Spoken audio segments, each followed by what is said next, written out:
இன்றைய மாணவர்களாம் நாளைய இளைஞர்களே, உங்களுக்காக சிறுகதையில் திருக்குறள்.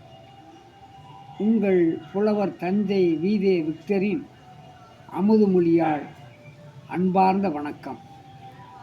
அழுக்காறு அவா வெகுளி இன்னாச்சொல் நான்கும் இழுக்கா ஏன்றது அறம் என்ற திருக்குறளுக்கு இலக்கணமாக வாழ்பவன் ஆட்டோ டிரைவர் சரவணன்.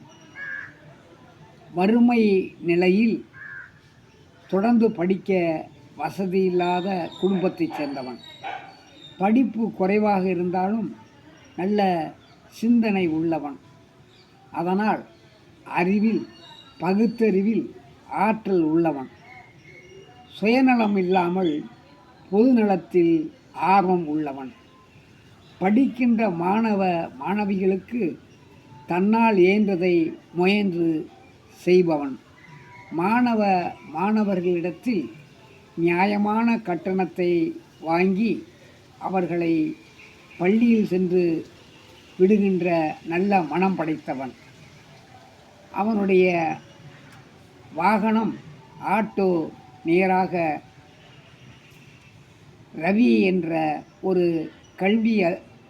என்ற ஒரு அதிகாரியின் வீட்டிலே சென்று நின்றது.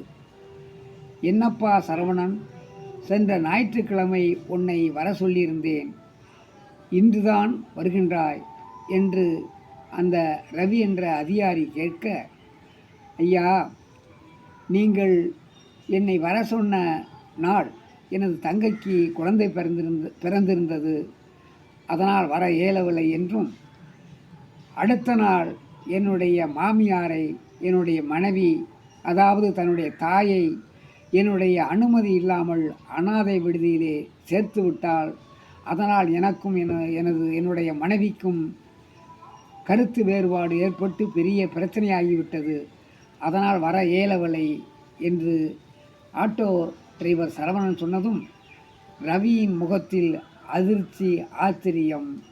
என்னப்பா இப்படி சொல்கின்றாய் என்று கேட்க, ஒரு மாமியாராக இருந்தாலும் தாய்க்கு சமமாக கருத வேண்டும் ஐயா, அதுதான் ஐயா புண்ணியம் என்று ஆட்டோ டிரைவர் சரவணன் சொல்ல, இந்த காலத்திலும் புண்ணியம் பாவம் எல்லாம் பார்க்கின்றாயே என்று ரவி கேட்டார்.